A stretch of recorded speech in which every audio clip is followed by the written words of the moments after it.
უყვარდა თავისუფლება და ბედნიერება, რომელიც არ დაცსადა. ის მონაწილეობდა ყველა მისიებში საზღვარგარეთ სამხედრო იმით. მსახურობდა სენაკის ბაზაზე, უფროსი სერჟანტი. ძალიან მძიმეა ბოდიში ხდით.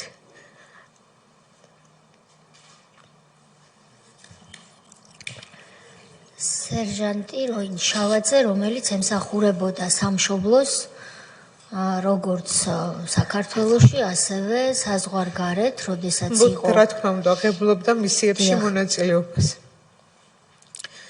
არასდროს არ აუცილებია თავი. სამხედრო სისტემა იყო მისთვის ყველაფერი. ჯარის შემდეგ არსად არ უმსახურები, არ უმსახურია, იყო საქართველოს სამსახურში მხოლოდ. ყველაფერი იყო მისთვის სამხედრო ნაწილი და მისი პირველი ოჯახი და მე ესე ვთვლი, რომ ოჯახი იყო მისთვის, მათ ძალიან უყვარდა ყოველივე ეს. ჩვეულებრივად პირველში წავიდა ის სამუშაოზე, ოღონდ იყო каранტინი თუ რაღაცა არ დაბრუნებულა 8 აგვისტომდე. 8 აგვისტოს ისედაც ვერ დაბრუნდებოდა, ავბედითი ომი დაიწყო და მანამდე მან რადგან ოჯახთან შორს იყო და სამუშაო, ითხოვა რომ გადმოეყვანათ ბათუმში ხელვაჩაურის ბაზაზე. საბუთები რა თქმა უნდა 3-ში თუ 2-ში გადმოტანილი ყოფილა, მაგრამ ეს ავბედითი ომი რო დაიწყო, ხო ვერ იტყოდა რომ აი მე ბათუმში წავალ და იქედან წამოვალ, რა თქმა უნდა წავიდა საბრძოლო მოქმედებაში ჩაება სენაკის ბაზიდან. ვერ გეტყვით რომ კავშირი მქონდა, იშვიათად გამოდიოდა ზარზე, იგიც თუბრე მთხოვდა რომ მე არ დამერეკა და ყველა მიჯაჭულები ვიყავით, ტელევიზორს კი იცით და მან თვითონ შემეხმიანებოდა.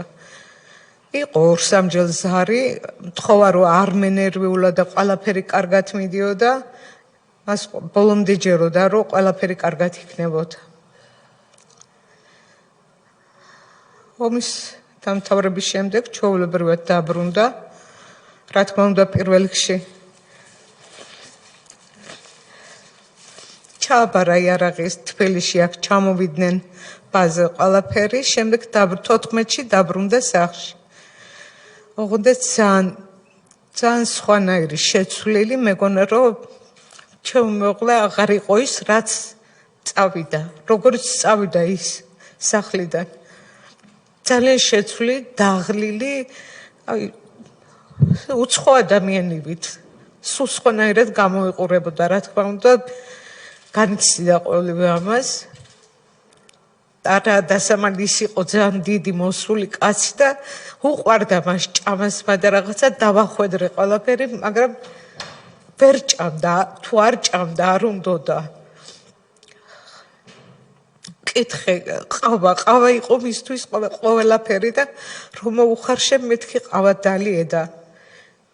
არა და გაუცებული დავჭი მეთქი შენ და ყავა როგორ არ დალევ თქო და შენ ამას ვერ გაიგებ, შენ ხო ქალი ხარ სიცოცხლე. ეს მისი სიტყვები იყო. ჩვენს ბიჭებს წყალი არ ქონდათ, მე ყავა როგორ დავლი. ქალბატონო ციცინო, მე ჩაგერევით რომ თქვენ დრო და დრო მოგცეთ საშუალება რომ თხრობა განაგრძოთ. ესე იგი, როგორც ჩვენ ვიგებთ 2008 წლის 1 აგვისტოდან ის წასული იყო და სენაკის ბაზიდან, როდესაც ომი გაჩაღდა, ის ჩაება, რა თქმა უნდა, ქვეყნის დაცვის საქმეში და სენაკის ბაზიდან უკვე წავიდა ცხინვალის რეგიონში. თქვენთვის ცნობილია ომის მიმდინარეობისას ის კონკრეტულად სად იბრძოდა? არა, არ ვთქვია რომ სად კონკრეტ, მაგრამ იმ რეგიონში იყო, სადაც აგვისტოს ომი მიმდინარეობდა, საომარ არეალში. ამის შემდეგ დაბრუნდა და მან თქვა რომ ვერც საკვებს, ვერც წყალს, ვერაფერს სითხეს ვერ იღებდა, იმიტომ რომ ომის დროს ჩვენს ბიჭებს წყალი არ ქონდათო. რას გულისხმობდა ხომ არ აგიხსნათ? ნუ არ ქონდათ წყალი რო დაელიათ არ ქონდათ დაჭრილებზე საუბრობ დაჭრილებზე და ჩავერევით თუ შეიძლება უბრალოდ ქალბატონი ციცინო სიტყვები 2008 წლის სახალხო დამცველის მოხსენებიდან ამდენი წლები გავიდა და ბევრი რამე შეიძლება დღეს ისე ვერ იხსენებდეს და როცა კვდებოდნენ ბიჭებს წყუროდათ და წყალს ვერ ვაწვდით რადგან წყალი არ გქონდა ესეთ ადგილას ვიყავეთო და ეს განცდებით ამ იმითი იყო რომ ამ განცდების გამო იყო შემდეგ ასეთი დათრგუნული და ასეთ სტრესში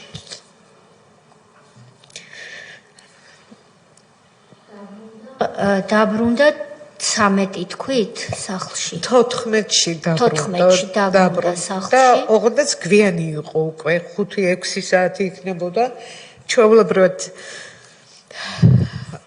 დაისვენა ქუჩაში გავიდა ოღონდ საკვებზე და რაღაცა ნუ არ იყო ისეთი როგორი რომაც იყო დაღლილი ძალიან და ერთადერთი საბაზაროში ბუდიშ მოვითხოვ შესვლა შევიდა და მთხოვა რომ ცელოფანი მიმეწოდებინა გაოცებული დავჭი მეთქი ცელოფანი რაშვაში რისთვის და ცელოფანი მინდაო და იმიტომ რომ მათ იმდენი ხანი ტანზე გაუხდელი იყვნენ რომ ყველა შიგასასვალი რაც იყო ყველაფერი ცელოფანში მოვათავსა და მე მუსორში გაიტანა იმიტომ რომ მათ ნასკები და ყველაფერი ფეხზე შემოხეული ჰქონდათ ფეხის გულებზე სულ სისხლი მოსდიოდა ისე ქონდა გაცრეცილი უჭირდა ძალიან ქუჩაში გავიდა ისეც უკვე გვიანი იყო ტელევიზორს ვუყურებდით რა თქმა უნდა ხალხი მოვიდა მოულოცა რომ შემოდიოდნენ მეზობლები და ახლობლები რომ დაბრუნდა უნებელი ოღონდაც ყველა გაკვირვებული უყურებდა იმდენად შეცვლილი იყო არც მხიარული არც არაფერი დუმდა და იშვიათად ღამე თუ ეძინა დაძინებამდე სანამ დუში მიიღო და გამოვიდა დივანზე წამოწვა და ჩაეძინა და რო შევიხედე ოთახში რომ უნდა ესადილა და მივართვა მახშევს მეთქი ჩაძინებოდა და არ გამიღვიძებია ქუხნაში გავედი და როდესაც გავედი ხო მომესმა ხმაური აი ვინმე რო იყოს ოთახში და ლაპარაკობდეს და შფოთავდეს და რაღაცას იძახდა გაუცებული დავჭი ესეთი რაღაცისგან არ მოველოდი ბიჭებო ხმა მოიღეთ პირველი მეორე გამეცით ხმა ეს ალბათ ეს იზმრებოდა თუ რაღაცა და შფოთიანი წამოხვდა მე არ დაუძინია ისედაც ფილმს უყურებდით უკვე გვიანი იყო სადღაც ესე პირველი საათი იქნებოდა ალბათ ხამის უფრო პირველისკენ იქნებოდა ესე ფილმს უყურებდით მე და მან ვიყავით სახლში მხოლოდ და ქუჩიდან გავიგონით შემოძახილი ისევ ცხოვრობთ რომ ქუჩის მხარეს გვაქვს მეორე სართულზე ვარ და რომა ხო და გაოცებული თუ ვინმეს უნდა კარიდან და გაიხედა და რომელი ხარ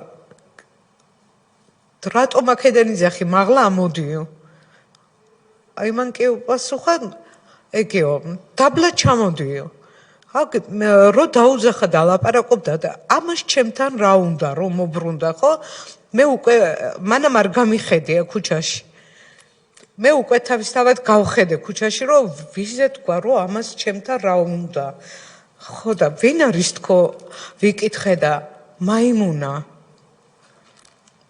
მეთქი ეს ბიჭს ძალიან ცუდი სახელი ჰქონდა მე ვიცოდი მე მუშაობდი სტილისტი ვიყავი სალონში და ქალაქიდან ვიცოდი რომ ამ ბიჭს ძალიან ცუდი სახელით სარგებლობდა ეს ბიჭი რეპუტაციით ქალაქში და ამიტომ მე გაოცებული დავჭი და მეთქი შენ იცნობ შენ კი ვიცნობ მაგრამ მამას ჩემთან რა უნდა არაფერი დაუძახეს ისედაც უბრალოდ მაისური ეცვა და შორტი და პირდაპირ ესე ჩავიდა დაბლა და უკვე ყურადღება მივაქციე რომ ამ კაცს თუ რა უნდა ჩემეულოსან და რატო დაუძახა იმ საქმიდან გამომდინარე რომ მე სალონში მუშაობ და მისზე ცუდი რაღაცები მსმენი ამ ბიჭზე და მეთქი რატო მოაკითხა თუ იცნობს და რაღაცა ქუჩაში რომ გადავიხედე ხო ჩემეუღლე უკვე რა თქმა უნდა ჩავიდა სადარბაზოდან გამოვიდა წინ და ხელი რო წამოიღო იმან ჩამოსართმევად ამ ხელი კი არ ჩამოართვა მაისური აუწია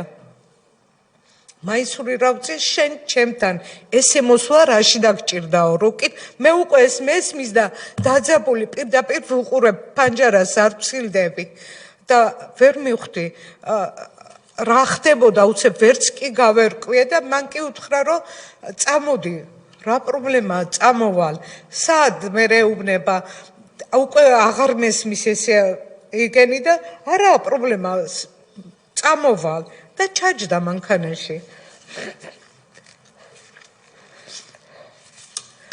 მანქანაში ჩაჯდა თუ არა ისე მოხდა რომ ეს მაიმუნა სანამ დაჯდებოდა უცებ უკვე რო შემნიშნე ორი მანქანა იდგა იმ მანქნის უკან მოშორებით და ერთი წინ ჩაუდგა უცებ ერთი უკან და თელი სისწრაფით ქუჩაზე თავისუფალის იყო უკვე გვიანი რო იყო და ეს მანქანები გაქანდა და გაუცებული დავრჩი ვუყურებ ესე ქუჩაში და ვერ ხვდები თუ რა ხდება აზე ვერ მოვდივარ და გავბივარ რომ ავიღო ტელეფონი და დაურეკო რომ რა ხდება საწადი სათხარ ხო და რომ შევედი ოთახში ჩემი ტელეფონიც და მისიც ორივე ერთად იდო უკვე ვერ ხვდები სად დავრეკო რა გავაკეთო გაუცებული გვიანია ვის დავურეკო კიდე ომის შედეგად შეშინებული შეშფოთებული ხალხი და დავდივარ წინ და უკან და ვერ ფიქრობ და მეშინია რომ ჩემს რო დაურეკო რომ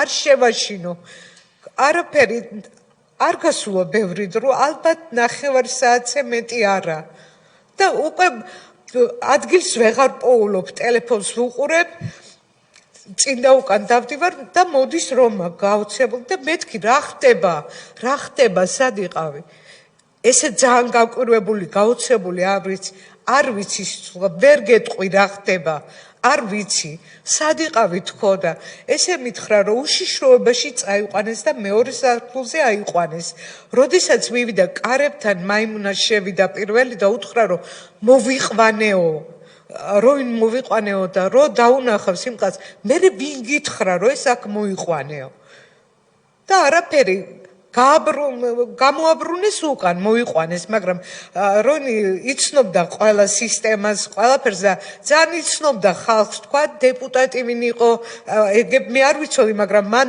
ყველა ის იცნობდა და ჩემთვის უცნობი იყო ეს მამაკაციო ერთადერთი ეს თქვა და მე რისთვის რატო ვეკითხები მე თვითონაც ვერ გამიგია მაგრამ ძალიან ცუდად საუბრობდნენ ეს ბიჭები მანქანაში ვინმე ყოფილა ესე იგი ეს დაბურული მანქანა იყო შავი არც ნომრები არ ქონდა ტრანზიტები ეკეთა მანქნებს ხო და ძალიან ცუდად ლაპარაკობდნენ რა საუბრობდნენ ბუდეში და უწმაწურ სიტყვებს იგინებოდნენ და მაიმუნას სანამ მიიყვანდა თურმე რომასთვის უკითხია ხო არიცი რამდენი იყო მიცვალებულები რამდენიაო და გაგჟდა რას მეკითხები შენ ჭკვაზე თუ ხარ რა მე იმისა ვიყავი იქ რომ მიცვალებულები მეთვალაო რას მეკითხებიო გაკვირვებული იყო ქალბატონ ციცინო ანუ ომის დროინდელ ამბავს ეკითხებოდა მანქანაში რამდენი იყო დაღუპულიო ხო რამდენი და რომ გაკვირვებული იყო მე რატო დამისვენ ეს შეკითხვა მე რა სათვალავად ვიყავი სადმე წასული თუ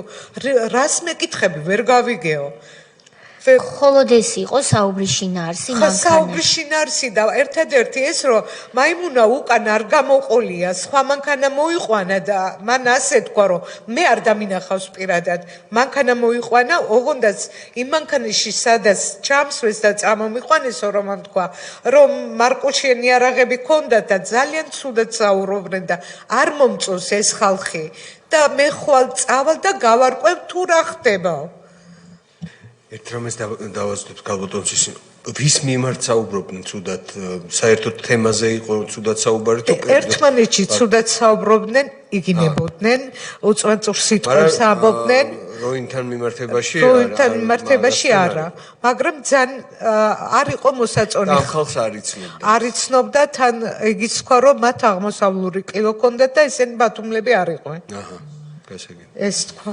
მაიმუნას გვარი და სახელი ხომ არიცით თქვენ გიორგი ჩიქოვანი თანამშრომელი იყო ბათუმის და ეს იგივე ადამიანი ფიგურირებს კიდევ აი ამავე პერიოდში ორი უკანონოდ დაპატიმრებული მოკლული და ზღვაში გადაგდებული ადამიანის საქმეში დავით ცინდელიანი და პატა ქარდა გთხოვთ გაგრძელეთ 15-ში ის გამოცხადდა სამუშაოზე, ხელვაჩაურში უკვე საბუთები გადმოგზავნილი იყო, ჩვეულებრივად წავიდა სამუშაოზე, ერთადერთი მთხოვა, რომ საღამოს სატირალში გავყოლოდი მას. სატირალში თანამშრომელი იყო სამხედრო მოუკლული ვიღაც ქობულეთში ჩამოსვენებული და რომ გავყოლოდი სატირალში და მივთხარი რომ მეც მოვიწესრიგებდი თავს და რა თქმა უნდა გავყვებოდი. წავიდა ჩვეულებრივად სამუშაოზე ძალიან ადრე გადის და იმ დღეს ძალიან ესე რო გითხრათ რომ ადრე გავიდა არ გასულა ადრე 7 იყო საათი თავი მოიწესრიგა ყავა მოუხარშე და რო დაუძახე კიდე რომ ყავა დაელია რო ოთახში შევბრუნდი მუხტაჩოქილი ლოცულობდა მას ის ძალიან მორწმუნე იყო და ხომ დავშინოდი კიდევაც რომ მეთქი ურწმუნო არა ვარ, მაგრამ მან იმდენად მორწმუნე იყო, რომ ლოცვის გარეშე გარეთ არასდროს არ გადიოდა და რომ შევიხედე ხატებთან მუხტაჩოქილი ლოცულობდა და გავბრუნდი უკანე და რომ შევამბობდა ისევლე ყავა არ დაულევია, ისევლე დატოვა ყავა და გაბრუნდა. ეს იყო ჩემი ბოლო ნახვა მისი ცოცხალის. არა.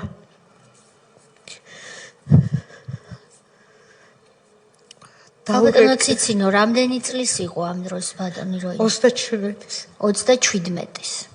კი ბატონო.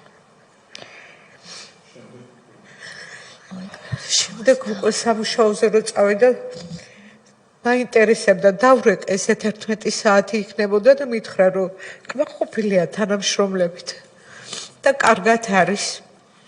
უთხარი რომ მეც სამუშაოზე წავიდოდი და თავს მოვიწესრიგებდი, ოღონდ სამუშაოს არ ვაპირებდი უბრალოდ თავს მოვიწესრიგებოდი რომ სატირალში გავყოლოდი. მეც მანამ კიდევ ერთხელ დაურეკე სახლიდან რო გავდიოდი და რო ჩამირთო ტელეფონი და მესმოდა სტორდით სმენა და მივხვდი რომ არ ეცალა, ვერ მიპასუხებდა და ისეც აღარ გადამირეკია, წავედი სამუშაოზე. იქნებოდა ესე 2:30 ალბათ, ზუსტ დროს ვერ გეტყვით, არ მახსოვს. ხო და მანამდე დამირეკა ტელეფონმა უცხო ნომერმა. და თხოვეს რომ როინს ვერ უკავშირდებიან სამუშაოზე უფროსობა კითხულობს და თუ დაუკავშირდებითო მეთქი როინი ხო სამუშაოზეა კი მაგრამ მაგენს არ ქონდათ ნაშივკები სამხრები და სამხრების გასაკეთებლად იყო წასული და დავბრუნდები და იგვიანებსო კარგი მეთქი გადავრეკავ ესე ავიღე ტელეფონი რომ დაურეკე მითხრა რომ ამ სამხრებს აკეთებდა რაღაც 5 წუთი ქონდა დარჩენილი და ისევ სამუშაოზე გაბრუნდებოდა მეთქი როგორ რატო კითხულობენ თუ სათხარ და სამხრები ხო იცი არ მაქოდა გასაკეთებლად ვარ კაკრას ვამთავრებ 5 წუთი ყავასაც მოვასწრებ დაველაპარაკები დეიდაშვილი მუშაობდა იქ ახლოს ოქროს ბირჟა დაველაპარაკები მათ და გაბრუნდები სამუშაოზე ხელვაჩაურშიო კი ბატონო მე უკვე არ დამირეკავს მათთვის რომ ჩემი მეუღლე გავაფრთხილე და რაღაცა 15-10 წუთიც არ იყო გასული უცებ შემორბის კლიენტი ძალიან აღელვებული ციცოთ რომ აიყვანეს მეთქი რა ქნეს რომ აიყვანეს მე მგონი მოკლეს კიდევაც ცოცხალი არ არის პირდაპირ არ დაუმალა ამ სამკას მინდა რომ იცოდე აიყვანეს და წაიყვანეს უკვე რომ ვრეკავდი ტელეფონზე ზარი გადიოდა ჩვეულებრივად მაგრამ არავინ არ პასუხობდა მე ყველას მისანათესაოს ჩემს ახლობლებს დაურეკე ტელეფონზე ვრეკავდით განუწყვეტლა ზარი გადიოდა მაგრამ არავინ არ პასუხობდა მე ყველა ჩემებიც მოვიდნენ მანქანებით და დავეძებდით ყველგან ერთადერთი პირველი რაც მოგვაფიქრდა სახალხო დამცველის აპარატში შემივედით, გამოყვა იქ ლადო იყო გალობლიშვილი. ხო და ეს ბიჭები, ჩემი ახლობლები, მანქანით დავეძებდით ყველგან, სადაც კი შეიძლებოდა. ყველა დაწესებულებას მივედექით და არავინ პასუხს არ ვცემდა. არავინ ხმას არ იღებდა. მის სამუშაოს ადგილ ხელვაჩაურშიც გავედით. იქაც არავინ ხმას არ გვცემდა, არავინ არაფერი არ იცოდა. უცებ მან კაცი გააქრა, ჩაყლაპა და ბოლოს არც კი მახსოვს სამხედრო ბაზა ჭავჭავაძის ქუჩაზე რაღაც იქ შეიძლება ყავდეთო რაღაც ესეთ გავიგეთ, რა ვიცი, ყველა დაწესებულებას მივადეკით. იქ როდესაც მივედით, კიდე ვითხოვეთ და თხოვდით, რომ თუ არ იცოდნენ რამე ეცნობენ, ვინათ არა, კიდე არაფერი რო არ ქნეს, ხო, პატრული მოვიდა ამ დროს და მანქანას ხო ბუხტა ჩაქვილი დავაჩოქე, მეთქი მითხარით კაცი აიყვანეს და საათ ყავთ, გამაგებინეთ ვეხვეწებოდი და არავინ არ იძრეოდა. პატრულის თანამშრომელი მანქნიდან არ გადმოსულა, უკუსულით გავიდა და ჩემმა ძმამ წამოაყენა, თავი შეიკავე, რა ხდება? ჯოჯოხეთი იყო ალბათ. ბოლოს არ ვიცი, მე მგონი ლადომ გალბულიშვილი და ჩემი ახლობელი, ოჯახის ახლობელი შევიდნენ ბოლოს თავდაცვის სამინისტროა თუ არ ვცდები გორგზე თუ სადღაც იქ და იქ უთხრეს, რომ არ დავლოდებული ვიყავით არაფერს, აიყვანეს რომა და წაიყვანეს თბილისში და დაგვირეკავდნენ და შეგვეხმიანებოდნენ, რომ წავსულიყავით სახლში.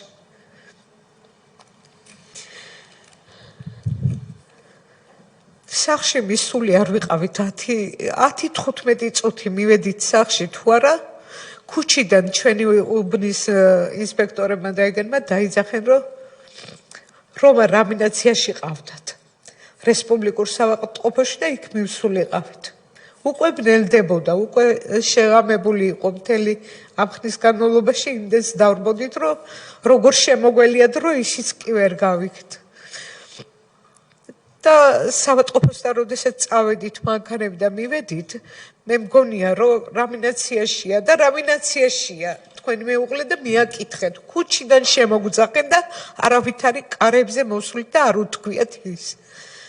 რომ მივედით იქ უკვე ფორმიანიც და უფორმოც 100 კაცი დაგხვდა და გვითხრეს რომ ის პროზექტურაშია და გარდაცვალებულია უკვე.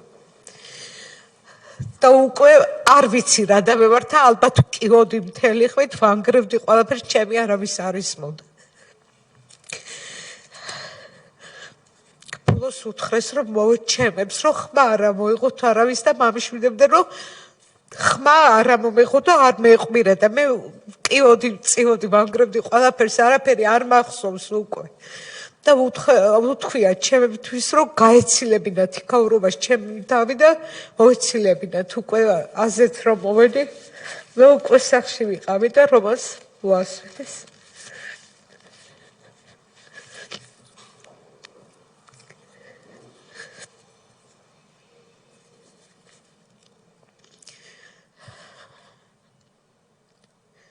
უბედურება ამით კიდე არ დამთავრებულა.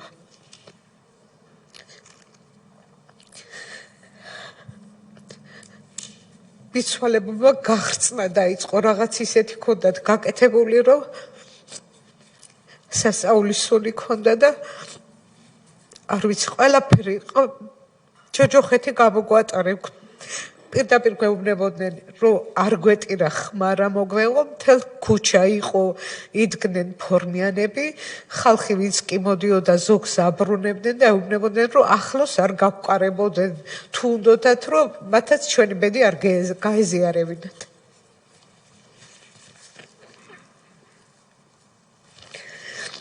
ამას ვინ აკეთებდა ქალბატონო ციცინო, ვინ გაფრთხილებდა ხმა არა მოიღოთო? ხალხი პირდაპირ მოდიოდა და გვეუბნებოდნენ და ქუჩაში იდგა ხალხი იმის გამო გვირეკავდა და გვეუბნებოდა რომ ვერ შემოვდივართ უკან გვაბრუნებდნენ. ბინის ყველა კუთხეში იდგა ფორმიანებიც და უფორმოდ გადაცმულები და ეუბნებოდნენ რომ დაეტოვებინათ იქაურობა. პირდაპირ. თქვენ მარტო აღმოჩნდით მიცვალებულთან თუ შემოუხდეს? ისე გამოდის რომ საახლობელი ადამიანებიც და უკვე ყველაფერ უღონეს ხმარობდი, ტელევიზია მოვიდა მახსოვს 25 არხი და ტელევიზია რო შემოვიდა რომ მოვიხედე ხო მიცვალებულთან არავინ არ იყო, მარტო მე ვიყავი და ჩემი დაცვა. ხალხმა დატოვა ტერიტორია რომ არ ენახა არავის. საშიში იყო და გაიქცნენ. კი. ჩვენ კიდე იძულებული გავხდით მესამე დღეს ვიცვალებული სირბილით გაგვეყვანა სახლიდან. იმიტომ რომ გავსაძლისი იყო უკვე მდგომარეობა. ვიცვალებმა გაღწვა დაიწყო. პირველივე დღეს. მესამე დღეს უკვე დროს წამებს ვითვლიდით რომ ვიცვალებული სასწრაფოდ გაგვეყვანა მისი სახლიდან. ხომ არ გნებავთ შევისვენოთ ქალბატონო ციცინო? შევისვენოთ 5 წუთი ტექნიკური შესვენება, გთხოვთ გამორთოთ ლაივი.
აბა დავიკავოთ ადგილები და გავაგრძელოთ ხდომა.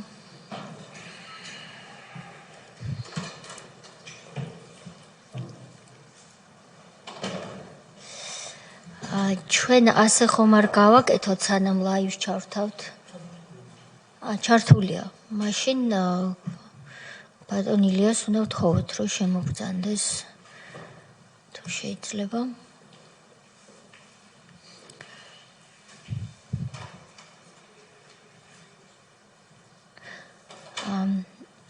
კი ბატონო, ახლა უკვე შეგვიძლია გავაგრძელოთ. ქალბატონო ციცინო, გთხოვთ.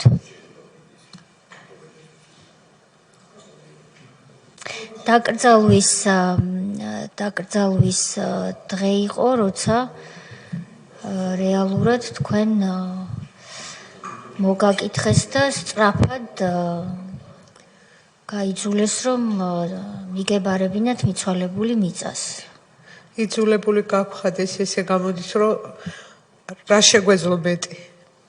იძულებით სწრაფად მესამე დღესვე გავიყვანეთ სახლიდან და როდესაც გავედით, იყო გზის სამშენებლო სამუშაოები იყო და მიცვალებული იმდენად დაჭრილი და იგი იყო, რომ როდესაც მისი გაწმენდა მოხდა, ყველა ეს მოდიოდა სისხლი და ვიფიქრეთ, რომ ისეთი სწორი ასფალტით წავსულიყავით გზით, რომ უფრო მეტი ქანავი და რაღაც არ მოსულიყო, რომ ცუდად არ გამოჩენილიყო მიცვალებული და ამიტომ მოგვიწია ბენზედან ქალაქიდან გასვლა მარცხანით ჩაისუბნისკენ ზედაგზით წასვლა და მათ ეგონენ, რომ ჩვენ რაღაცას ვაპირებდით ისეც და იყო უამრავი მანქანები, როგორ იცი? აი, ამოგვიდგენ პირდაპირ წინ და უკან ეგონათ, რომ ჩვენ ამით რაღაცა მანიპულირებას ვაკეთებდით, რომ ან ქალაქისკენ მივყავდა სადმე ან რაღაცა და როდესაც შეუხვიეთ ჩვენს გზაზე, სადაც უნდა წავიდეთ უკვე, სადაც სასაფლაოა, უკვე მანქანებმა დარჩენ ჩვეულებრივად, ოღონდაც ვინც ახლობლები გვახდა, იგენს ყველას ურეკავდნენ და ეუბნებოდნენ, რომ ჯობდა დაეტოვებინათ იქავრობა და გაცლოდნენ. სასაფლაოს გაცლოდნენ? სასაფლაოს, როგორ იცი, სასაფლაოზე რომ მივასვენებდით, მაგას ეგონა, რომ საგზაო სამშენებლო იგი იყო, მუშაობები იყო და ძალიან თხრილები იყო და მიცვალებული, ხო? ბოდიში ვთხოვ კიდე ერთხელ. სისხლი მოდიოდა ყველა ნაწილიდან, ჭრილობიდან, ყველა ყურიდან, ყველა სპირიდან. ხო. ხო და რო არ გვეწვალებინა, წავედით უფრო ასფალტიგზიდან და მაგენმა იფიქრენ, რომ ჩვენ ვაპირებდით ალბათ ქალაქში აქციის რამის გაკეთებას, ხო მაგენის დადგმული სცენარები და გონიათ, რომ ჩვენაც ესე ვაპირებდით და ეს შეიქმნა უცებ შევკრენ ეს მიცვალებულს მივასვენებთ უცხო მანქანები, უნომრო მანქანები, წინ და უკან ჩამდგარი და მიხვდნენ, რომ გადავედით მარცხნიდან ჩვენს სასაფლაოზე, სადაც მივდიოდით, იქ უკვე ხო ჩამოგცილდნენ, ოღონდაც ახლობლებს ურეკავდნენ, რომ მოგცილებოდნენ, ახლოს არ ყოფილიყვნენ, ჩვენთან ახლოს არ ყოფილიყვნენ. იყო სასწაული რაღაცა. იგიც კი შეეშინდათ, რომ მიცვალებისთვისთვის საფლავი გაეთხარა ვინმე. ყველა უარს გვეუბნებოდა, შეშინებულები. რომ აფრთხილებდნენ, რომ არ მოვყარებოდნენ არავინ ახლოს ჩვენ. ქალბატონ ციცინო, ვინ აფრთხილებდა, როგორ იცით? რა თქმა უნდა, იმ დროინდელი თავრობა, აბა მეტი ვის უნდა გაეკეთებინა? თავრობა გასაგებია, მაგრამ კონკრეტულად რომელი უწყება თქვენ ხომ არ იცით? არ ვიცით, ვერ გეტყვი რომელი უწყება, მაგრამ რეკავდა უნებრო ტელეფონის ნომრები და ყველას ეუბნებოდნენ, მოგცილდნენ, ჩვენს ახლოს არ იყოს. როგორ გაიხარეთ მაშინ საფლავი თუ ყველა საშინელი? ახლობლების დახმარებით გავთხარეთ საფლავი. ოჯახმა გათხარეთ. ოჯახმა გათხარეს საფლავი. გასაგებია. მიცვალებული რომ მოასვენეს ოჯახის წევრები იყვნენ პროექტურაში მისული და თქვენ წამოიყვანეთ თუ ვინმე სხვა? პროექტურაში ჩვენ რომ მივედით რამინაციაში არის რომ გვითხრეს, უკვე პროექტურაში გარდაცვლილი გაკვეთილი ყოფილა. რამე დათვალიერების დოკუმენტი თუ არსებობს თქვენ? კი, რა თქმა უნდა არსებობს. რა თქმა უნდა არის ვიდეოც არის გადაღები და ყველგან დევს ეს მასალები შეგიძლიათ ნახოთ და რა მდგომარეობაში იყო მიცვალებული. კი ბატონო, გააგრძელეთ თუ შეიძლება. ოღონდ ჩვენი წამება ამით კიდე არ დასრულდა. დღე და დღე უფრო უძიმესი ხდებოდა და უფრო გვითვლიდან ხმარ ამოვიღოთ, გავჩერდეთ, იმდენად იძულებული გავხდით არჯერ, რომ მე დავტოვე ბინა და გადავედი საცხოვრებლად ჩემებთან. იმიტომ რომ გვემუქრებოდნენ ყველას დახოცვით, უნდა აგვეღო ფული და გავჩუმებულიყავით და ხმა არ ამოგვეღო. კონკრეტულად ვინ გთავაზობდათ ფულს? მოდიოდა უცხო ხალხი პირდაპირ მოდიოდნენ, რომ აგვეღო ფული და ხმა არ უნდა ამოგვეღო. რადგან ჩვენგან უარი მიიღეს, უკვე შემდეგ წამოვიდა მუქარები. მუქარა იმდენად რომ იძულებული გავხდი, რომ დავკეტე ოჯახი, საცხოვრებლად გადავედი ჩემებთან. მაგრამ იქაც უარესი დღე, იქაც ხალხი გვადგებოდა, იქაც ესე დღეში ვიყავით, მეგრე უკვე უძილებული გავხდით, რომ მიგვემართა სახალხო აპარატისთვის, მადლობა მისთვის ბატონ სოზარს, მის ჯგუფს, თუ გინდ ჩემს ადვოკატს, რავინ პაპიძეს, ლადო გალობლიშვილის, გიორგის, ყველას, რომელიმე რო არ გამომჩეს, ესენი გიორგი თქვითა, გიორგი ჩარკვიანი და გიორგი ჩარკვიანი, რომელიც ოჯახში ღამებს გვითენებდნენ, ჩვენთან ერთად იყვნენ. სახალხო დამცველის აპარატის თანამშრომლები, როცა თქვენ მშობლებთან გადასახლდით, ღამეს გითენებდნენ. ღამეს გვითენებდნენ. მიზანი რა იყო? როგორ? მიზანი რა იყო მათი თქვენთან ყოფნის? გვაშინებდნენ, მოდიოდნენ იარაღიანი ხალხი ეზოში პირდაპირ და ისროდნენ აერში.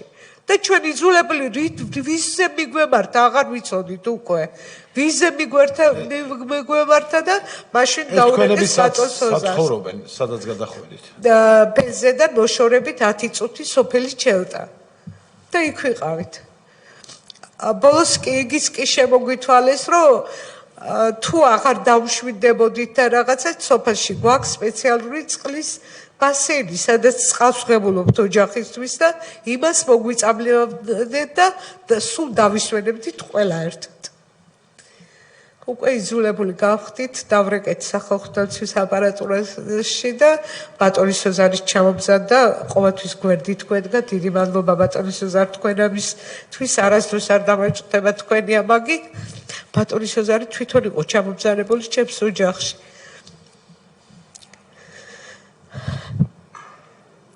რამდენ ხანს გაგრძელდა სახალხო დამცველის თანამშრომლების თქვენთან ცხოვრება? 2 თვე ღამეს გითევდნენ სახალხო დამცველის თანამშრომლები. კონკრეტული თანამდებობის პირი თუ გამოვიდა თქვენთან როდისმე კონტაქტზე, თუ ესე მოგზავნილი უცხო ადამიანები? მოგზავნილი ხალხი, უბრალოდ მოგზავნილი ხალხი. უბრალოდ ყველანაირად გვავიწროებდნენ და იძულებულს ხდიდნენ. 3 წლის თავზე კიდევ რო არ დამამწყეს ქალბატონეთია, კარებზე ზარი იყო და გავიხედე ეს ჩვეულებრივად გავაღე კარი დგას ახალგაზრდა გოგო ფორმით და ქალვაში. პოლიციის ფორმა აცვიათ და მაწვდიან ფურცელს და ვერ გავიგე რა ხდება მეთქი. ეს რონიშავაზის ოჯახია კი. რომ მას დაკითხვაზე იბარებდნენ. წარმოიდგინეთ, რამდენად გვაფცირებდნენ და რა დღეში გვაგდებდნენ. 3 წლის შემდეგ კაცი, რომელიც მიცვალებულია, მასზე ატარებენ მოწმობას, რომ სასამართლოშია დაბარებული. მთელი ხმით ვკიოდი, უკვე აღარ შემეძლო. მეთქი არ არის სურიგო კაცი, მიაკითხეთ სასაფლაოზე და გამოყვება მეთქი. მანამდე რომ უკითხიათ ბინა და იგი მეზობლებს უთხოვიათ, გეხვეწებით, აღარ დაუკაკუნოთ, ცოდვა აი ხალხი კარზე არ დაუკაკუნოთ, ოღონდ მათ მაინც დააკაკუნეს და მაინც მოიტანენ ეს მოწმობა. ქალბატონ ციცინო, თქვენი ემოციები რომ დავზოგოთ და ალბათ უკვე მალეც უნდა დავასრულოთ თქვენი გამოკითხვა, იმიტომ რომ ეს მეორადი განცდები უკვე ჩვენი კომისიის წინაშე, რა თქმა უნდა, ჩვენ აქ იმისთვის ვართ, რომ ეს მაქსიმალურად შევზღუდოთ და თქვენ არ მოგცეთ თავიდან ხელახლა, არ გაიძულოთ, განიცადოთ ყველაფერი. ამიტომ ჩემი თხოვნა იქნება, რომ თქვენ როდის შეიტყვეთ სინამდვილეში რა მოხდა და რა იცით რა მოხდა ეს რომ გითხრათ. დღემდე ვერ გავყვევლათ თუ რა მოხდა, რა იცოდა ამისთან, რისთვის გაწირეს, რისთვის აწამეს. დღემდე ვერ გავიგეთ. ზოგი იმას ლაპარაკობს, რომ მან სამჯერ შებრუნდა ომიდან გამოსული დაჭრილები გამოუყვანია, ორჯერ შესულა და მიცვალებულები. და ვერ უთქვიათ, რომ შენ ვინ გთხოვა, რომ მიბრუნდი და ეს გააკეთე. მე ვიზე უნდა მეთხოვა, რატო უნდა დამეტიებია, ან ვიზე უნდა მეთხოვა. ეს საიდან იცით, ქალბატონო? ეს ჭორის დონეზე მოვიდა, რომ ახალაიას უთქვია, რომ ვინ გთხოვა, რატო მიბრუნდი, რატო შენ. მე ვიზე უნდა მეკითხა, როგორ ვიზე დამეტია ეს ბიჭები.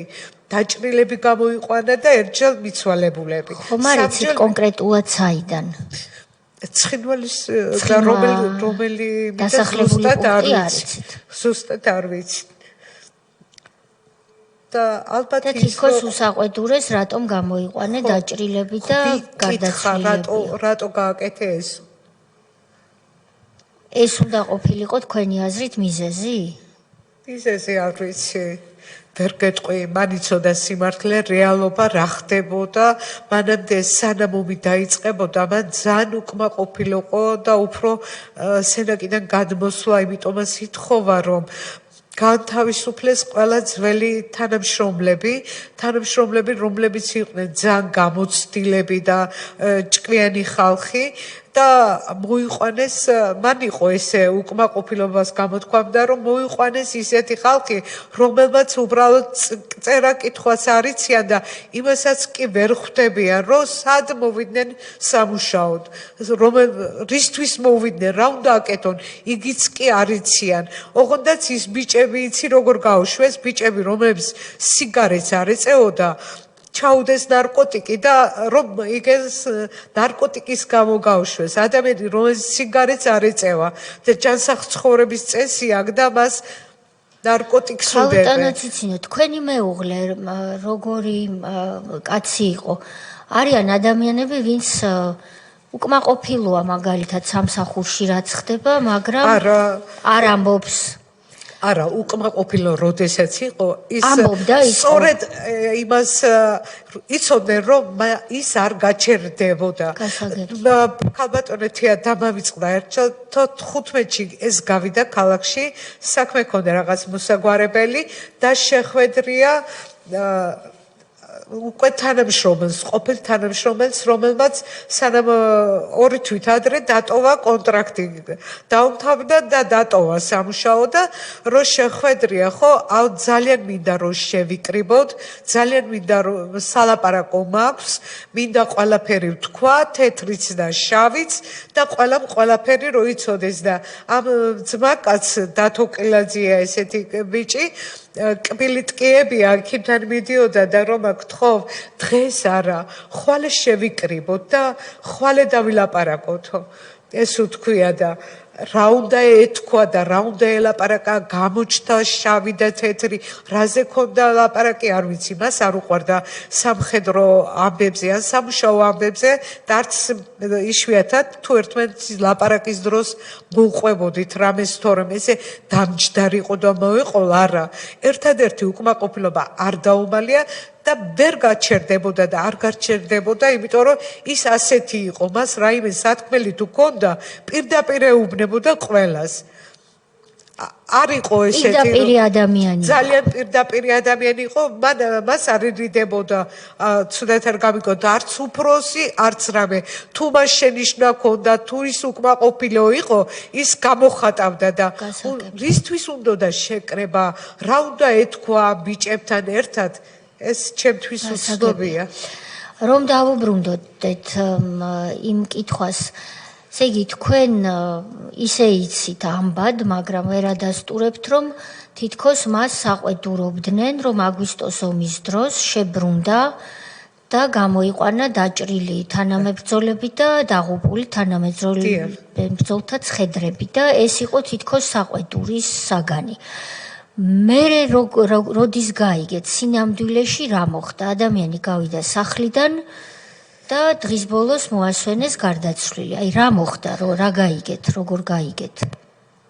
სიوارლე გითხრათ დღესაც გასარკვევი ბევრი რაღაცა რა გავიგეთ დახვრიტ ეს უდანაშაულო კაცი რომელმაც ალბათ ისეთი რაღაც იცოდა რომ არ გაჩერდებოდა ქალბატონეთია ის სულ სხვანაირი იყო პირში მთქმელი იყო მას უფროსთან არასდროს არ ქონია არავითარი შეკამათება რომელიც წელში ზუსტად არ მახსოვს პარლამენტში შეიქმნა კომისია სადაც მოიწვიეს გოგავა და მას დაუსვეს როიშავაძის მიმართ შეკითხვა ჰქონდათ რომ ხო არ ქონდა მას რამე გარღვევა ცუდად ხო არ იქცეოდა როგორი თანამშრომელი იყო და ყველა ახასიათებს ძალიან კარგად რომ იყო ძალიან მაგარი თანამშრომელი უფროსები და ყველა იმას ამბობს რომ მან წერდა სამხედრო გაკვეთილებს ალბათ იცით ეს ტარდება კონსპექტებს ადგენდა ეს მე თვითონ სახშიც მინახია რომ წერდა და დასცინოდნენ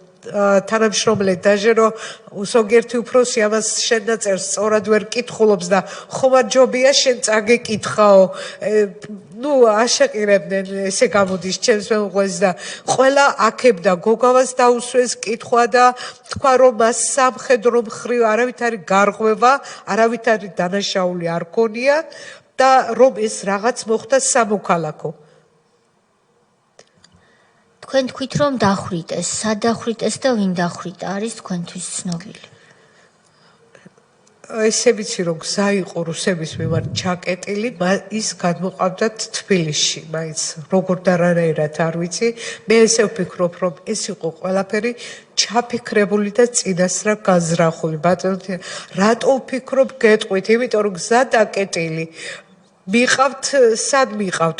თუ დაიჭირეს ჩემი მეუღლე როგორც გაიკვა შემდეგ, არც ნარკოტიკი არ ქონია, არც არავითარი გარღვევა არ ქონია, რატო არ შეიძლებოდა ამის ბათუმში დატიება? მე ვფიქრობ ეს ყველაფერი წინასწარ გაზრახული ქონდათ და გაზრახვაში მოიყვანეს ქობულეთის შემდეგ არის ქაქუთი, აი იქ სადღაც ბუნებრივი მოთხოვნილების გამო გაუჩერეს მანქანა კაცს, რომელსაც უბრალოდ ვერ დაფიქრდნენ რომ მას მარჯვენა ფეხში ბარძახში ქონდა ფეხი გადატეხილი, ფეხი მოტეხილი, ხელი მოტეხილი, აი აღწერილი არის თქვენ შეგიძლიათ ეს ვიდეო ნახოთ ყველგან, ყველაფერი კაც რომელსაც ფეხი, ხელის თითები ქონდა გადამტრეული, ხელის თითები იმდენად გადამტრეული ქონდა რომ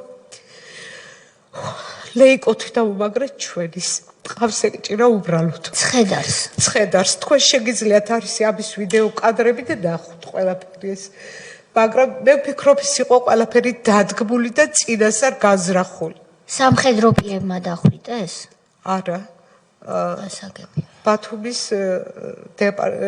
თანამშრომლებმა კუდის თანამშრომლებმა უშიშროების თანამშრომლებმა აჭარის ავტონომიური რესპუბლიკის უშიშროების თანამშრომლებმა დახვრიტეს როინშავაძე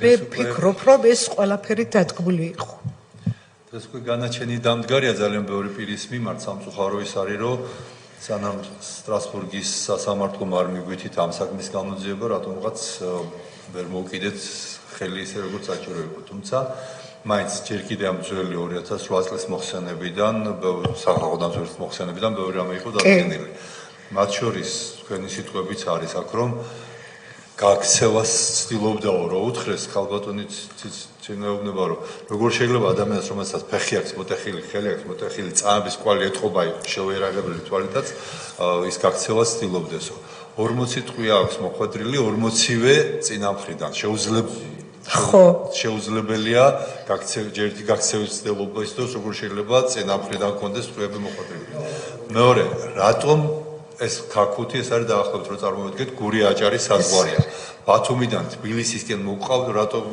წაიყვანეთ იქ პასუხი იყო რომ მაშინ როცა ჩვენ ვეკითხებოდით თბილისში მოყავდა თბილისში წამოყვანა იყო შეუძლებელი იმიტომ რომ შიდა ქართლი იყო მაშინ ოკუპირებული მთლიანად გორი, ხაშური, მეტიც სენაკშიც რუსეთის ჯარი იდგა, თუ მაინც და მაინც ასეთი აუცილებელი იყო მისი წამოყვანა თბილისში ეს უნდა მომხდარიყო თიანი აჭარის გავლით, ერთადერთი შესაძლებელი გზა იყო, ასე რომ ესეც მეორე ტყუილი იყო და აქედანაც ფაქტი იყო, რომ რა თქმა უნდა გაიყვანეს აბსოლუტურად შეგნებულად იმისთვის, რომ ადამიანი დაეხვიტა.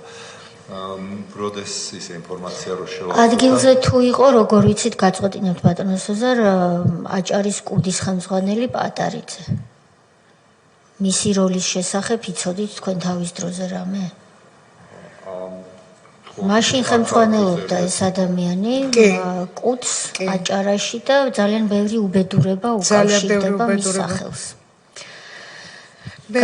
ბატონო ბოდიშმოვთხოვ ჩემი ემოციის მუქარები უბრალოდ იმის მერე თუ ყოფილა განსაკუთრებით ხელისუფლება რო შეიცვალა მუქარები ყოფილა ბატონო სეზარ და არის და გრძელდება დღემდე ოღონდაც აი ყველაფერზე წამსვლელი ვარ ყველაფერს გავაკეთებ იმისთვის რომ ბოლომდე იყვნენ დამკვეთები დასჯილი რომ მე დამიჭერია და მე მწოდნია მათი სახელგვარები მე არ ვიცოდი მათი სახელი მკვლელების პირდაპირ ვამბობ მე არ ვიცოდი მკვლელების არც ერთი სახელი გვარი და საიდან უნდა მე თქვა მე მანდანაშაულებენ რომ მე დავაჭერინე უდანაშაულო ხალხი უბრალოდ ამას ვერ ხვდებიან რომ მათ ყველას დაუდგენ და ყველა მაღიარა რომ იყვნენ ადგილზე განახორციელეს დაჭერა და გაისროლეს და დამნაშავე მე ვყოფილ ვარ მე არავის სახელი გვარი არ დამისახელებია მე არავის არ ვიცნობდი და კიდევ ერთხელ ბატონთია რო არ დამავიწყდეს ქალბატონთია ბოდიშმოვთხოვ ესა ერთ-ერთი მკვლელმა რომას მკვლელობის შემდეგ, ერთი წლის შემდეგ იყიდა ბინა ჩემს გვერდით კორპუსში და დაცვახდა. წარმოგიდგენია თქვენ რა დანაშაულს ჩადიოდნენ. მინდა ქვეყანამ კი არა მსოფლიომ გაიგოს თუ ვინ და რას წარმოადგენდა ის მაშინდელი მთავრობა და მინდა რომ ეს ნაციონალური მოძრაობა და ეს მათი მოდგმა არ არსებობდეს არსად. არ ვიცი რომ ბოროტებას ვამბობ, ვიცი რომ მაგრამ ყველას მოუწოდებ, რომ ჩვენ დასაკარგი არაფერი აღარ გვაქვს. ჩვენ აღარ გვაქვს არც ოჯახი, არც ბედნიერება და არც მომავალი. და იფიქრონ კარგად და გააკეთონ ყველაფერი სამართლიანად, რომ არ შეიძლება ამ ხალხს ენდო. კიდევ ერთხელ ვამბობ, რომ გაჩერებას არ ვაპირებ, ერთადერთი თხოვნა მაქვს, ხომ ვიღაცამ დააკვეთა ეს კი, დაიჭირეს მკვლელები. და ღიარებითი ჩვენებით თუ ყველა მაღიარა რომ იყვნენ ადგილზე, ესე იგი ჩაიდინეს ჯგუფურად მკვლელობა.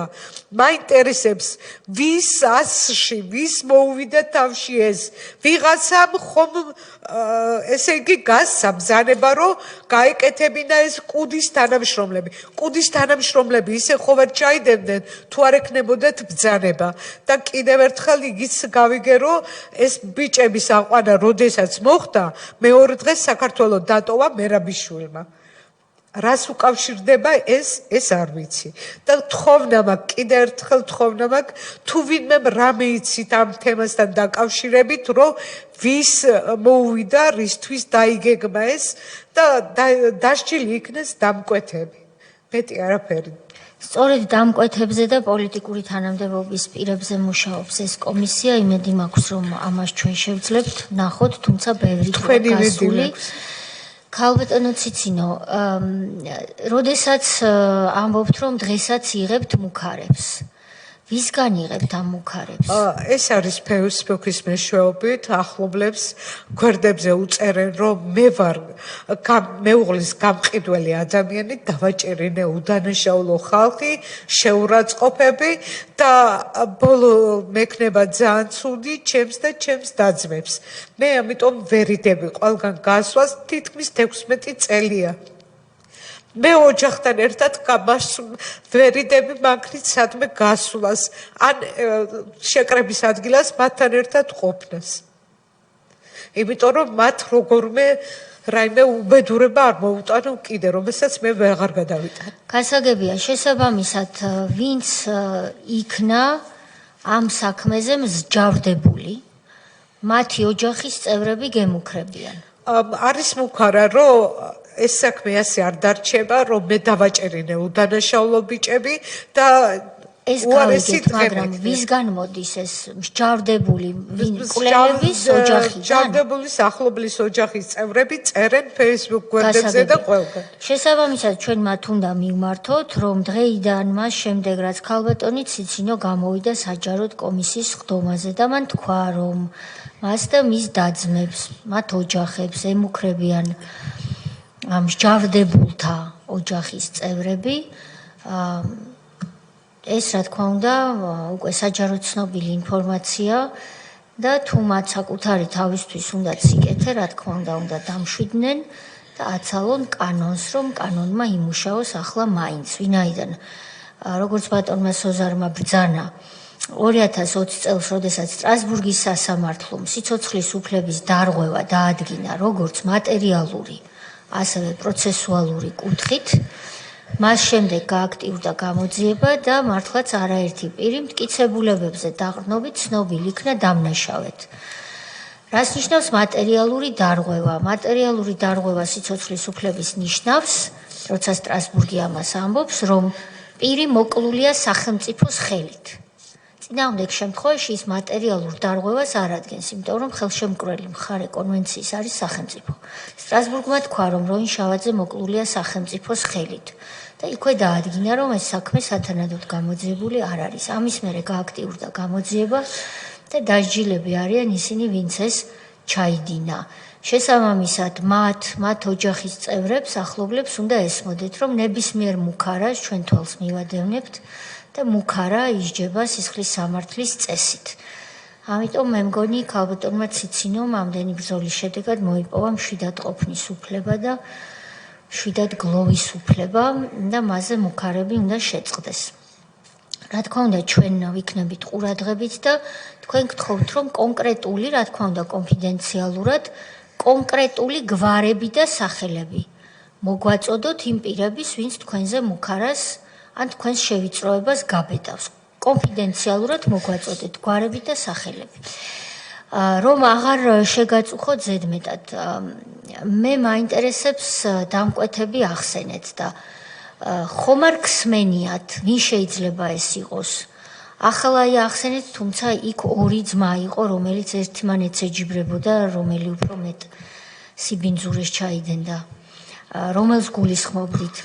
და მეორე კითხვა მაქვს, როდესაც თქვენი ეს დიდი უბედურება დატრიალდა ოჯახში, რომელიმე სამხედრო მეთაური, გენერალი, ხელმძღვანელი პირი, ან არასამხედრო, მაგრამ თავდაცვის სისტემის წარმომადგენელი, ვინმე თუ მოვიდა თქვენთან და სამძიმარი გითხრათ?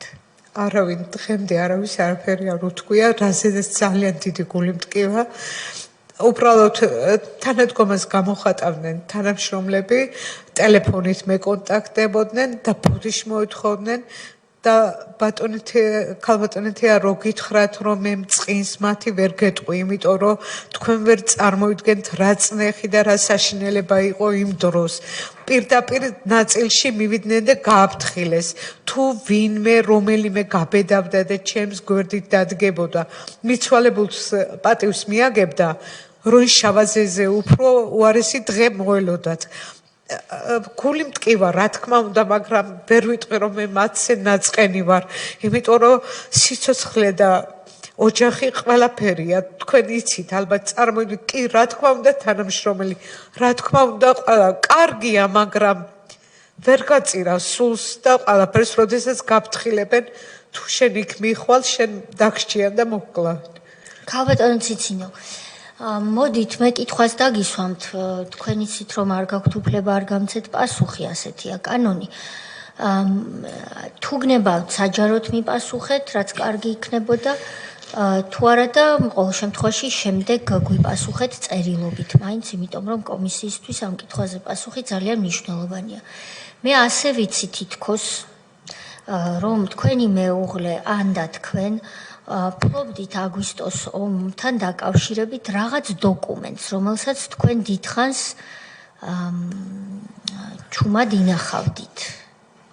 ეს არასწორად ვიცი თუ დოკუმენტი არ იყო, ეს იყო რომა იყო სამხედრო მზვერავი, ამაში დასამალი არც არაფერი არ არის.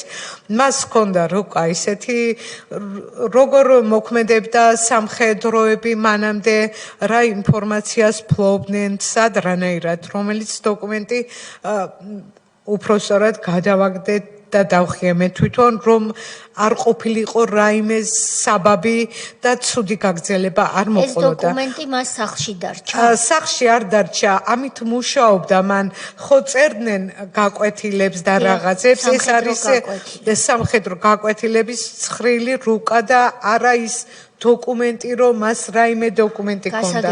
ეს არ იყო მნიშვნელოვანი. ეს არ იყო მნიშვნელოვანი, ეს იყო ქვია მას სამხედრო რუკა, რომელთაც მუშაობს სამხედროები, სამხედრო გაკვეთილებს, თუ იარაღის რა ტრაექტორია, როგორანაირად, ეს იყო ეს დოკუმენტი და სხვა რაფერი. ეს სახში ქონდა პედაგოგიური სამუშაოსთვის და თქვენ მერე შეგეშინდათ. და შემეშინდა, მე ვერ გავიგე, მე რომ ნახე და დავასკვენით, ეს იყო ეს რუკა რომელიც სამხედრო რუკა ქვია სწავლებისთვის. შეშინებულმა გადააგდეთ ეს. მისია ეს გაკვეთილები თუ გაქვთ შენახული? არა, ეს ეკნებათ სენაკის უფროსობას.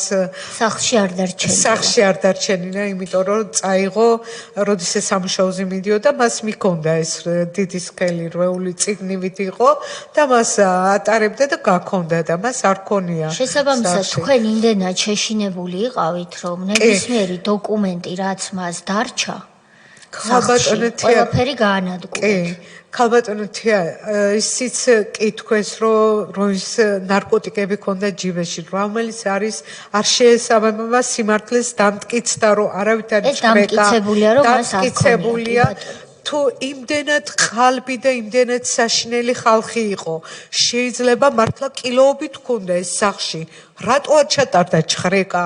რატო არ მოვიდა? ეს იყო ყველაფერი დადგმული სპექტაკლი და ყველა უბრალოდ თვალითაც რო შეხედო ყველა საზოგადოებისთვის რო განმარტოთ, ის უკვე დადგენილია, კანონით დადგენილი წესით, რომ მას არავითარი ნარკოტიკი არ ქონია. არ ეს ადამიანი წაიყვანეს და სახელმწიფო მოკლა. რაც შეეხება ამ ინფორმაციას და დოკუმენტებს, მეცით რას გულისხმობ, რომ ასე არის ცნობილი თითქოს, რომ მან აგვისტოს ომთან დაკავშირებით იცოდა გარკვეული რაღაცები იმ ხარვეზებზე, რაც დაუშვა სახელმწიფომ პოლიტიკური თანამდებობის პირებმა, ვინც სამხედრო ცოდნა და სამხედროები, მათი სიცოცხლეები არასწორად გამოიყენა რუსეთთან ომის დროს. და რომ მას ჰქონდა ამის შესახებ ინფორმაცია, თვითმხილველიც იყო და რომ ეს ვერ აპატიეს. რამდენად ეთანხმებით თქვენ ამ პოზიციას? სრულიად ვეთანხმები, ქალბატონო. რა გაფიქრებინებთ ამას? მე ვფიქრობ, რომ ძალიან უკმაყოფილო იყო უფროსობით, რომ მიატოვა ჯარი, მიატოვა მთავარ სარდალმა.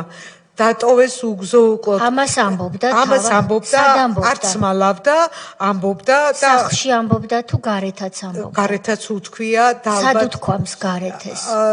თუ გინდი იმასთან ყოფილ თანამშრომელთან, იმასთან უთხრა, იგივე დათო ყილაძესთანაც თქვა, რომ არ იყო ის თანასწორი უფლება და დატოვეს სამხედროებმა, უფროსებმა ადგილები დატოვეს და გარბოდნენ, ვისაც გარბოდა არ იცოდნენ, უბრალოდ გაწიდეს ხალხი, გაწიდეს ბიჭები. ამას ამბობდა, არც მალავდა. ამისთვის ხომ არ დასაჯეს? შეიძლებაც მე უпроსტად მაგას ვფიქრობდი ყველაფერს, რომ ამისთვისაც დასაჯეს. იცოდნენ, რომ რომა არ გაჩერდებოდა. ხო იცოდნენ მისი ხასიათი, არ იყო ის 1 წლის და 2 წლის ნამუშევარი, მთელი სიცოცხლე მუშაობდა სამხედრო სისტემაში. რომელი ასაკიდან მუშაობდა სამხედრო სისტემაში? რა ასაკის იყო სამხედრო სისტემაში? ალბათ 18 წლიდან ჯარიდან რო დააბრუნდა და იმის შემდეგ, ხო? დაახლოებით 20 წელი ემსახურა ქართულ ჯარს. ჯარს და სახელმწიფო მადლობის ნაცვლად სააკაშვილის და თეიმურაზ პატარიძის ტვინში მოიხარჯა სავარაუდოდ კი, ამერიკის იგი აქვს პენტაგონის დასკვნის არის ყველაფერი, რომ სიგელი აქვს მიღებული და ძალიან ძლიერი თანამშრომელი იყო და ჩემ საქართველოს პატივი მიაგო და დახვრიტა უდანაშაულო მეუღლე. ბატონო სოზარ გისმენთ.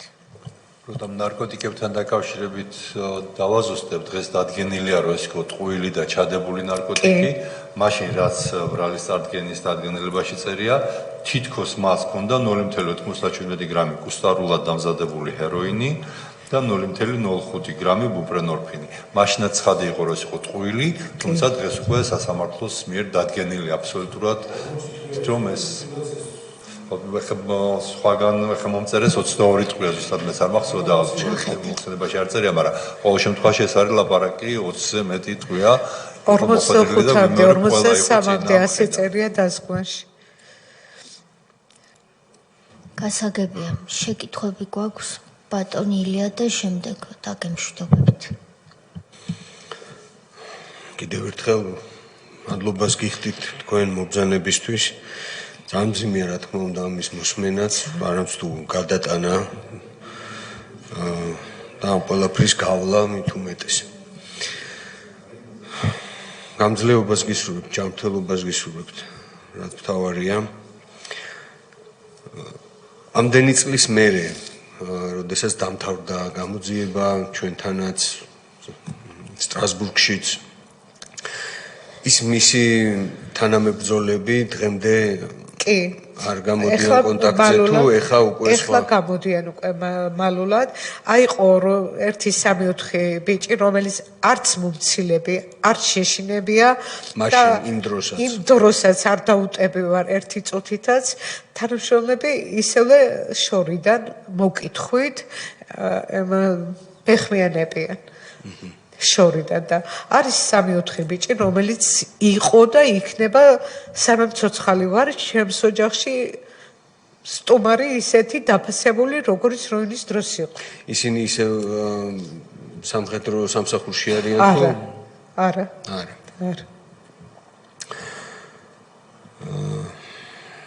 და ერთი კითხვა მაინტერესებდა კიდე ეს გამოძიება მაშინ როცა შსსმ ჩაატარა თუ პროკურატურა მაშინ შესაძლოა და ახლა პროკურატურა. გასაგები. რომელსაც ვიტყვი, უღრმეს მადლობას ვეტყვი პროკურატურას, იმიტომ რომ ყველა მასალა თითქმის ყველაფერი იყო გაყალბებული, წაშლილი, საერთოდ არაფერი შეიძლება ვთქვათ, საერთოდ არაფერი არ არსებობდა. ყველაფერი იყო გაფუჭებული და გაუქმებული, რომ არ გასულიყო. როგორმე რაღაცა არ დარჩენილიყო რამეს აბუთი.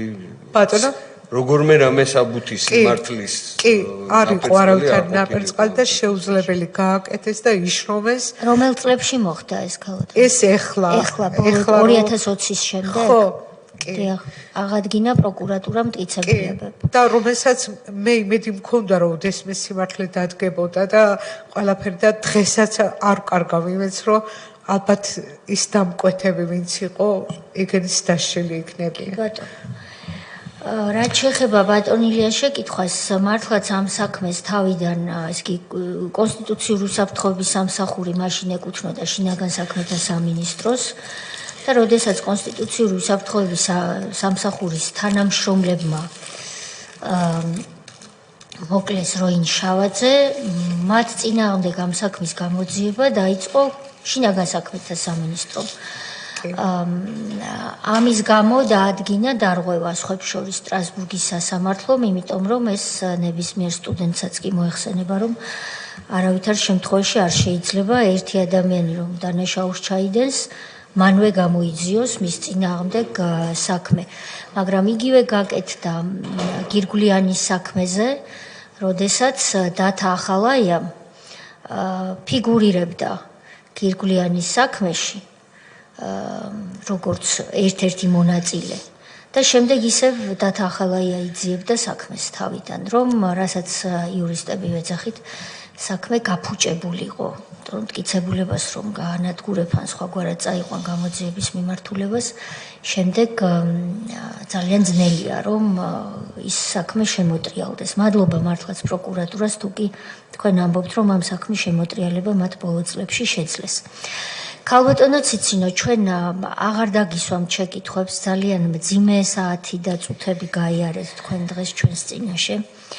მაგრამ იმეც გამოვთქვამ, რომ თქვენთვის ჩვეული გაბედულებით თქვენ გააგრძელებთ ჩვენთან თანამშრომლობას, იმიტომ რომ ჩვენ დასკვნის შედგენისას დაგვჭირდება კიდევ თქვენთან უკვე არა სხდომის ფორმატში, არამედ სხვა კონტაქტი და კიდევ ერთხელ მინდა ხმამაღლა ვთქვა, რომ ჩვენ შევთანხმდით ამ სხდომის განმავლობაში, რომ თქვენი დედმამიშვილები, მათი შვილები, ოჯახები მოგვაწვდით ხოლმე რეგულარულად გვარებს და სახელებს იმ ადამიანების, ვინც თქვენ გემუქრებიან და კომისია მუდმივად იქნება საქმის კურსში, იქნება ეს დღე, იქნება ეს ღამე, სამდივნოს ნომერი თქვენ გაქვთ, მაშინვე შეგვატყობინეთ, ვინაიდან თქვენ ახლა მაინც დაიმსახურეთ, რომ იყოთ დაცულები და გააგრძელოთ შეძლების დაგვარად მშვიდად ცხოვრება და რაც მთავარია ადამიანს აქვს მშვიდად გლოვის უფლება. ეს წერია სტრასბურგის სასამართლოს პრეცედენტებში არაერთ საქმეზე, სადაც სხვადასხვა ქვეყანაში მოკლავდნენ ადამიანს და შემდეგ სახელმწიფო ცხედარს არ უბრუნებდა და მაშინ შემუშავდა პრეცედენტი, სადაც ითქვა, რომ ადამიანის უფლებებს შორის შედის გლოვის უფლებაც, რომ ადამიანმა საკუთარი ცხედარი ღირსეულ პირობებში დაიტიროს, როგორც ხედავთ თქვენ შემთხვევაში ეს უფლებაც კი იქნა დარღვეული, როდესაც არ მოგცეს გლოვის უფლება. დიდი მადლობა. ჩვენ სამდივნოს ვთხოვთ, რომ ქალბატონი ციცინო, გარდა იმ შემთხვევისა, თუ თქვენ რაიმეს თქმა კიდევ გსურთ, შემაჯამოთ. დიდი მადლობა ყოველივე თქვენთაგან ბოდიში ჩემი ემოციებისთვის და დავნებულებისათვის.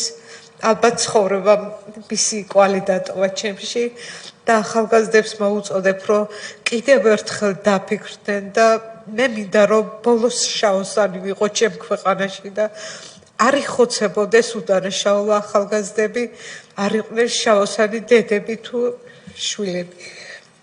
განსაკუთრებით ისინი, ვინც სამხედრო ფორმაში ემსახურება სამშობლოს და გაწირეს ისინიც კი სააკაშვილის მეთაურობით. დიდი მადლობა. სამდივნოს ვთხოვ, რომ გაგაცილოთ და თუ შეიძლება რომ ნინო, ქალბატონო ნინო, მოსაცდელში რომ სანამ დამშვიდდება, მან იყოს ქალბატონი ციცინო. მეგობრებო, ჩვენ პირველი ნაწილის სხდომის ამოვწურეთ ამითი, ასე ხომ არ დავიგეგმოთ, რომ ჩვენ სხდომა განვაახლოთ 3-ის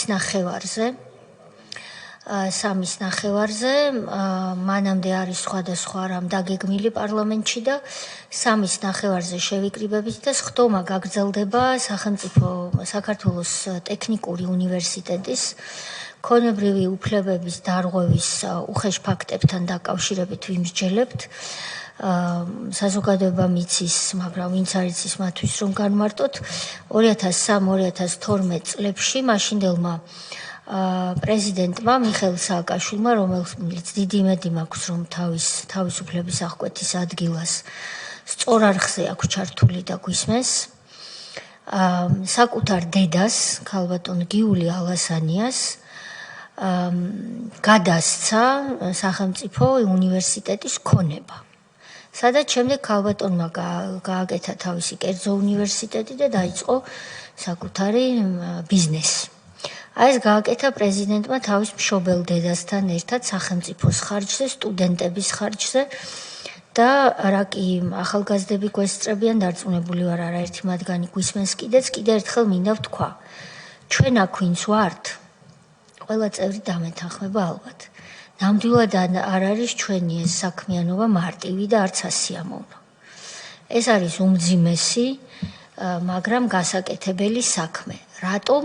იმიტომ რომ როდესაც ეს ახალგაზრდები, ვინც აქ ბრძანდებიან, სხვები, ვინც გვისმენენ, ჩვენ რომ გავალთ, ისინი შემოვლენ და გააგრძელებენ ქვეყნის განვითარებას, მართვას, ბიზნესის კეთებას, ახალი თაობის აღზრდას მათ არ ჰქონდეთ იმის შიში, რამაც გაანადგურა მაგალითად ციცინო შავაძის ოჯახი, რომ არც ერთი ახალგაზრდა ქალი, ვინც მომავალში შექმნის ოჯახს და მეუღლედ გაიხდის სამხედრო პირს, მას არ ეშინოდეს, რომ საკუთარი უმაღლესი მთავარსარდალი მის მეუღლეს გაწირავს და ჩაცხრილავს. მარტო იმიტომ, რომ მან ომის მიმდინარეობისას დაინახა ხარვეზები და ამის შესახებ ხმამაღლა თქვა. რომ მომავალ თაობას არ სჭირდებოდეს ასეთი კომისიების შექმნა, იმიტომ რომ ეს ძალიან რთული საკეთებელია. რომ მომავალმა თაობამ იცოდეს, რომ ის ჯანსაღ გარემოში აკეთებს ბიზნეს, პოლიტიკას, მეცნიერებას ან სხვა მისთვის სასურველ საქმეს. მან იცოდეს, რომ მისი ოჯახის წევრი რომ გავა ქუჩაში, ის ნამდვილად დაბრუნდება საღამოს და